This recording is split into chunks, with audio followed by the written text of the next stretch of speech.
Hello and welcome back to my beginner guide series, where I have been so far walking you through how to pilot these starter decks that you get shown at the beginning of the game, and we talk about what sort of cards I would suggest including in this deck to improve upon it, how a more competitive sort of list might look like in the end, and so far we've discussed the green list, the red list, and the blue list.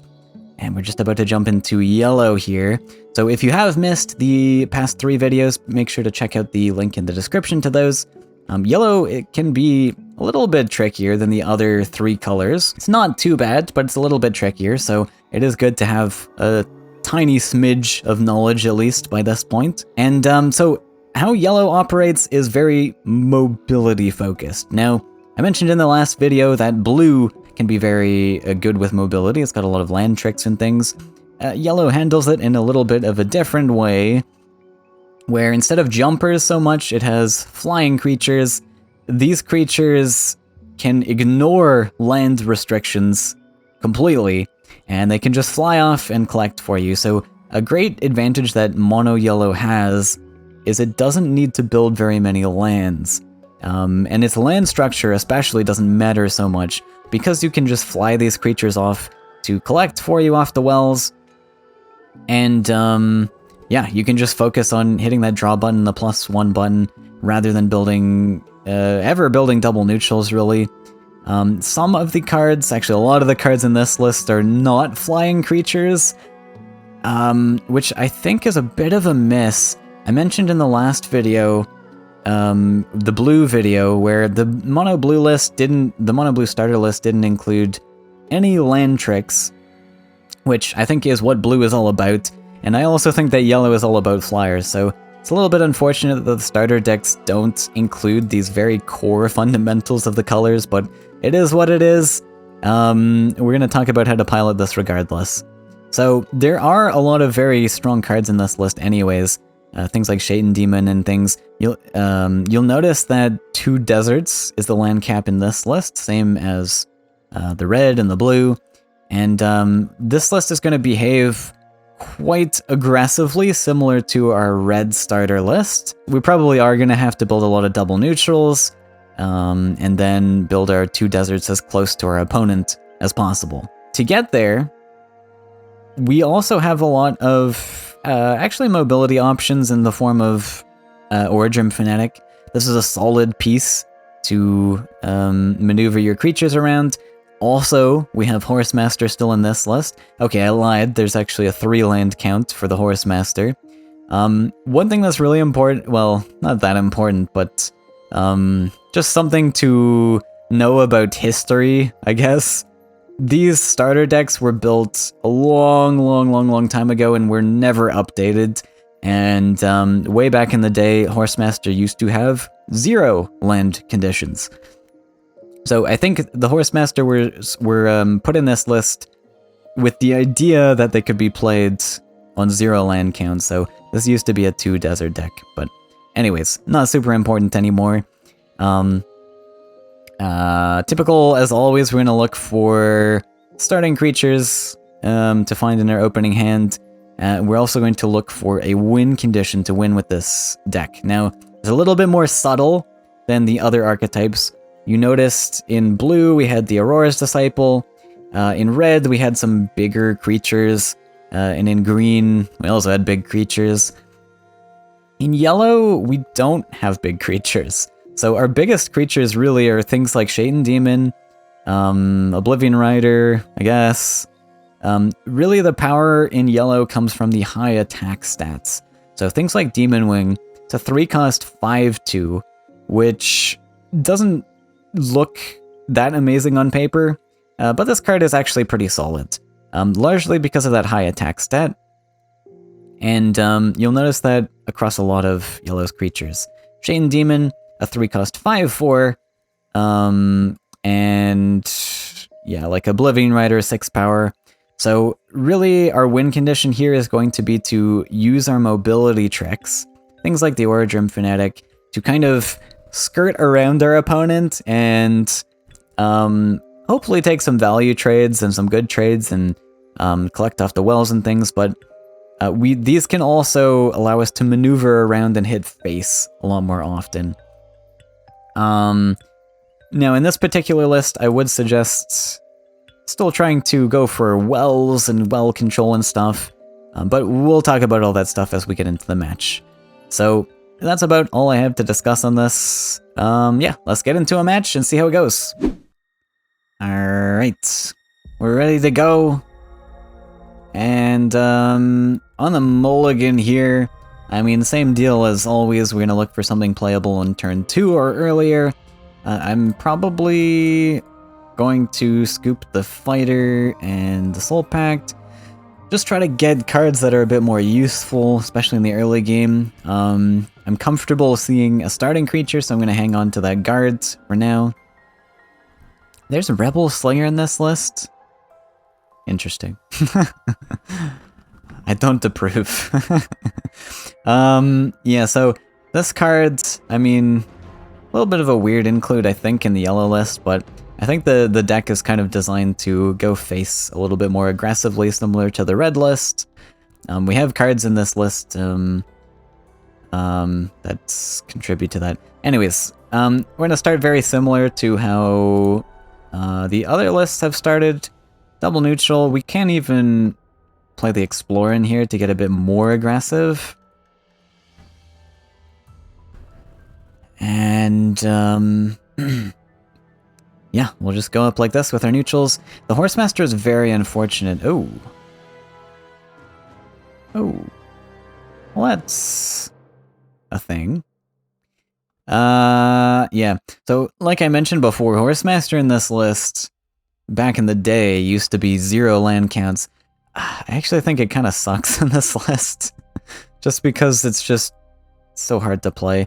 But, as I think I've mentioned before, we're going to play it to our hand and go up with neutrals, more neutrals, because there are no desert cards in sight currently. I've got actually I had 3 neutral cards in hand there. So we're just going to continue going forwards. Now, against Rush, especially if you know you're going against Rush, you typically are going to want to go to both sides of your orb, actually, and try and defend. But since I already started with the Explore investment, and this list has some benefits to hitting face, which I didn't actually mention, but it has like Shaitan Scavenger in the list, which can be discounted when you hit them in the face. So we're actually going to try and come up and hit my opponent in the face a little bit more. Now, this is going to ping my opponent in the face, deal 2 damage to yourself, so I think we're going to go for a race here, and go for the absurdly inefficient Freedom Fighter, 5 Faeria to deal 3 damage to face. Whatever. We'll take it. And then I'm actually probably just gonna hang out here and chill. This thing gets to ping him in the face, so I think we can race hopefully a little bit better. And we stay on the well here, not taunting, because this thing actually heals when it dies, so if my opponent does choose to go face here, then I can step back to taunt, and then we even get some healing value out of it. And the Sagittarius comes down, brutal card in the Rush archetype. So is Kalim's Prayer. These are, so we're fighting mono yellow, right? So some of these cards here you might actually want to include in this particular deck, especially depending on which direction you want to go. This list that we're playing now has, as I mentioned, some opportunities to go face a little bit more often, and these cards that my opponents are playing, way better at going face than the cards that I'm using. Even though it might look like we're actually winning, which we might actually end up winning, but my opponent is playing the correct list for rushing. I am not as much. So we're going to sidestep to taunt, and then we might as well just play Shaitan Demon.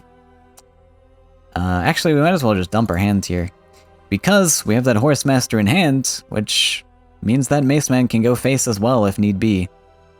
So I think we just win.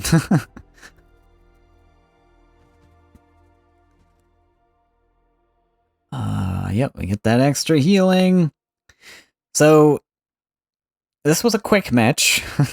This was a quick match, but I think we will end it off with this deck. We will go back into the deck builder and talk about some card choices to include. But I think this match actually represents some decent sort of ideas with what cards you might want to include, what direction you might want to go down. So you saw that both, actually me and my opponent, got to go super aggressive. And being super aggressive is one thing that yellow can do. I mentioned flying creatures very briefly, but Rush actually is an alternative that the mono-yellow archetype can go for as well. Hey, look at that, we got to rank 20. How about that? So let's dive into the deck builder again, and we'll talk about some of those different archetypes. Okay, so back here in the deck builder, as I mentioned, we have a couple options actually to go for with the yellow archetype. One being that more aggressive archetype, especially the one that you saw from our opponent, where he went straight down the center. Yellow has a lot of options for rushing like that and ignoring the wells. Now, we did end up winning that match. I think we got maybe just a little bit luckier with our top decks. Our opponent maybe didn't have the cards properly to kill us with, but cards that you just saw there, like Khalim's Prayer, and the Sagittarius Archer, are very, very strong cards, actually. They didn't end up mattering there because the pacing of that match was just so quick, but these cards are very solid if you want to go for an actual rush game plan. Just going straight down the center, ignoring Faeria wells, it can work because these types of cards actually give you Faeria. They give you these sort of rewards for hitting your opponent in the face. And you want to kind of pair these with a lot more haste creatures, actually. Like Demonic Salmon, this is a DLC card, but there are cards like Flash Salmon, which you can get in the base set, Khalim's Follower, and then Orodrim Monk is very good as well. Anything with haste that can hit face, yellow is very good at that sort of archetype. We have a card in here, Shaden Scavenger, which I didn't mention earlier, but this also has a benefit when you hit the opponent in the face. So you could kind of go down that direction where you go for a more aggressive archetype, even one that rushes straight down the center like you saw with our opponent there. Cards that I would definitely get rid of in this list would be cards like the Rebel Slinger. I don't even know why this exists in this list. I mean, it's a garbage card to begin with. It only marginally might work in a red archetype, but in yellow, this just feels really pointless. Get rid of this card, literally replace it with anything, and you'll be good. I would also get rid of Freedom Fighter. Probably this is a little bit too expensive. Village Elder you can get rid of. Imperial Guard you can really get rid of. Honestly, I like most of those neutral cards. I mentioned a few times now that Steamforged Enforcer is actually kind of solid when you're on the lower rankings, so keep this card around for a little bit until you get better cards in your collection to include here. Soul Pack can be very good for rushing as well. Deathwalker, get rid of this card as well. This card sucks. It actually sucks in general. Even if you have creatures that you can sacrifice with this card actually sucks, so just get rid of it. Oblivion Rider also kind of sucks. There's a lot of cards that are actually really bad in this list, but focus on this card last. Get rid of those cards earlier that I mentioned first. Oblivion Rider can be okay if you don't have anything else to include. Horsemaster as well I would get rid of eventually. I'm pretty much telling you to get rid of every card in this list, I realize, but this deck sucks. I mentioned briefly that Horsemaster used to be no land, so as you can imagine, this deck was designed a very long time ago, so it doesn't really hold up anymore. But some of the changes you can make, I mentioned those haste cards, if you want to go super speedy, super aggressive, but let's briefly talk about some cards that you can just include that are good, that you can craft if you just want to gradually improve upon this list. And then I'll show you guys some more competitive lists in a sec. So some cards you may want to include just because they are good. Demon Wing is pretty solid. It really depends on what you're trying to go for, but I mean, more Demon Wing if you like. Soul Drain I would prioritize first, though. This card, similar to Cypher's Wrath, is very strong. One of the best yellow cards in the game, just because it's 2 cost, 2 damage, and I mean, you even get some healing out of it. What Drain means is you deal 2 damage to a creature, and then, depending on how much damage that ends up doing to the creature, you heal that amount to your own face. Soul Drain, very solid. In a similar vein, Wind Soldier, which I believe is also a common. This card is very exceptional as well. We don't have any copies of Wind Soldier in here, but I would highly recommend crafting these. Again, one of the most strongest yellow cards in the game. Wind Soldier and Soul Drain. Classic duo in terms of removal. And actually, I'm not gonna lie, those are probably the 2 main cards I would focus on, and they are even commons. If we even come out of here, or let's just quickly look at some rares. Flashwind, I would consider. Again, depending on what sort of list you're going for, it does cost 3 deserts, so you're going to be playing a little bit slower than we did in the last match. This card's very excellent if you are going up to that 3 desert count. Typically nowadays, the competitive yellow deck is going to be something like a Yellow Flyers, which goes up to 5 deserts for Windborn Champion, which is a epic. So Windborn Champion here.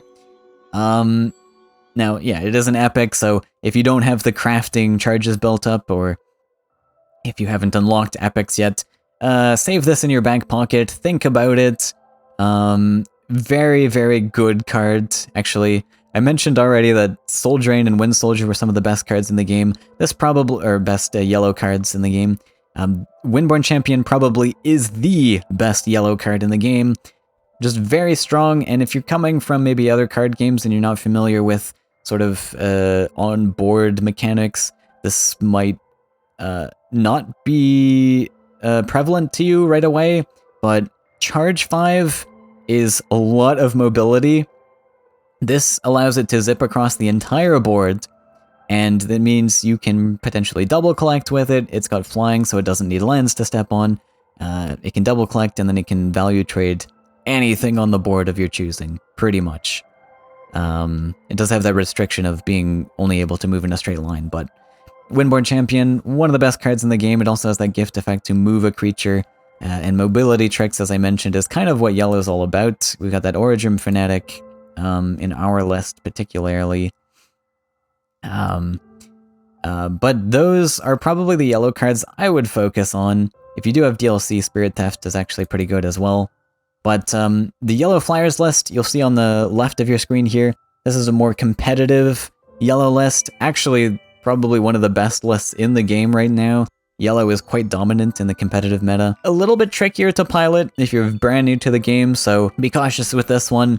You use a lot of low HP creatures, as I was kind of talking about earlier. You got Demon Wings with only 2 HP, so they can be quite frail, and you kind of have to skirt around, and a lot of this list relies on having 5 attack creatures, so you can hit your opponent in the face for 5, hit them in the face for 5 again, and hit them in the face for 5 2 more times, and that equals 20, so it's a really nice round number to make up that 20 HP you're trying to deal. Apart from Flyers, though, you can also go for a rush-oriented list, as I mentioned, so here's what the rush list would kind of look like.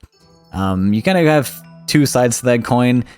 Flyers is a lot more controlling, and Rush obviously is very aggressive, so depending on what you want to do, what direction you want to go down, you can start to build your card collection towards one or the other, if you like being more aggressive or more controlling. And that is going to conclude this beginner guide. If you want to check out more beginner-oriented matches by me, I made a series a few years ago now, where I did a very similar thing that I did in this series, but it was a long-form format where I streamed all of my matches. I started completely brand new card collection from scratch. Lots of matches there to watch if you want more, so I'll leave a link for this on the end cards here if you want to check that out. I'll leave some more links too if you want to check out more beginner guides that I've made. I've made it all So feel free to check out all of that stuff. If you have any questions, let me know down in the comments below. Thanks for watching, and best of luck on your Faeria journey.